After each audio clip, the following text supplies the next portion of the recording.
You are Tenno, a mystical and ancient caste of warriors from a distant era of Earth, since preserved in cryopods for centuries, only to be awoken to a new war, caught between warring factions seeking the Warframe technology, of which the Tenno are the sole bearers of. Masters of gun and blade, they are able to dispatch huge numbers of enemies. Amidst all this confusion, the Tenno know little of themselves, long since faded in the passage of time. I won't divulge too much of the story, since it's better left discovered for oneself. And yes, surprisingly for a free-to-play game, there is a strong narrative that weaves into everything here. There is a fair amount of grey morality and enigma that surrounds your purpose as Tenno.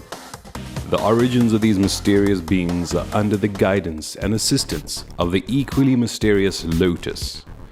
She dispatches and guides the Tenno from an unknown location using audio commands. It really does a great job at bringing a lot of cohesion and motivation for all your space ninjaing shenanigans.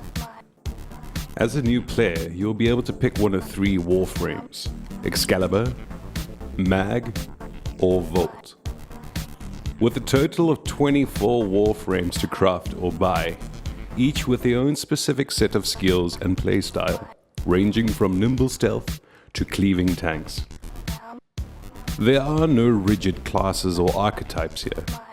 Each Warframe is viable in its own right, tailoring more to what one enjoys most. In time, having multiple frames, you can mix and match depending on your mood. Warframes have 4 unique powers that allow for a large degree of control over the surrounding environment. These powers allow a Tenno to cast virtually anything, ranging from devastating waves of energies to defensive barriers, or even mass healing. The governing attributes for each Warframe are health, armor, shields, energy, and movement speed.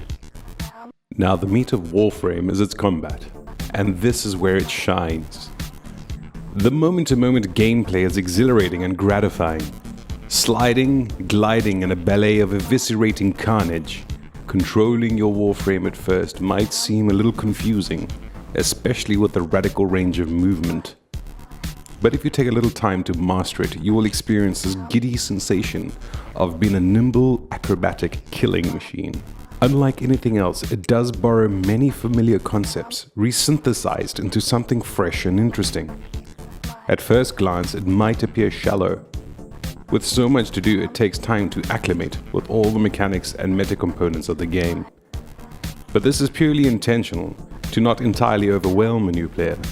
If you persist and move through the initial quests and missions, these will unlock and introduce each new feature in a natural and organic manner. Leveling up in Warframe is handled in an interesting manner, in that each Warframe weapon and pet level independently of each other to a max rank of 30. And that brings me to a large part of what makes Warframe exciting, is mods. As the name implies, mods augment and amplify everything in your arsenal of destruction. They are acquired in a couple of ways, but mostly via random drops and missions. Aesthetically alone, card modules are exciting to find, apart from their enormous practical use.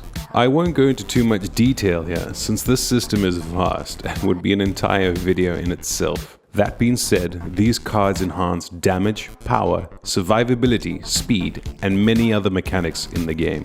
604 mods currently exist in-game. This gives you a fair idea of the range of customization one has at hand. As Tenno, your base of operations is an unmanned dropship called the Lasette, governed by a rather quirky AI called Ordis. Here, you can choose to embark on missions, craft new equipment, or peruse the marketplace for new items. Aside from the mod station, the Foundry is where you'll be spending a fair amount of your time. Here you can construct all blueprints you've bought or acquired from drops. Practically everything you'd want in the game can be created here. Crafting is time-consuming and rewarding, requiring you to farm different planetary systems for materials or other subcomponents. Missions are as diverse as they are many, ranging from assassination, defense, rescue, and survival, of which there are 18 mission types in total. Let's not forget bosses, as they also play a big role in hoarding desirable loot. There's also a mix of PvP modes to be had, but I personally have not delved into this much. Community in Warframe is friendly and very helpful, some planets sporting social hubs where you are free to explore and spark up trade. Players will also gladly take time to part with advice and tips, as well as assistance on missions and quests if you ask. Now, as of this video, there's still so much to Warframe I have not experienced, or even tried yet, and I assume it'll be a while still before I do. So at the end of the day, the real big question is, so, is Warframe worth it? Is it pay to win? Well, yes and no.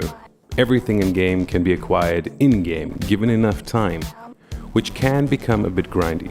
So as a word of advice, try find a clear Warframe or weapon you would want to pursue. This will save you a lot of time and resources. There are quite a few channels diving into more detail on YouTube.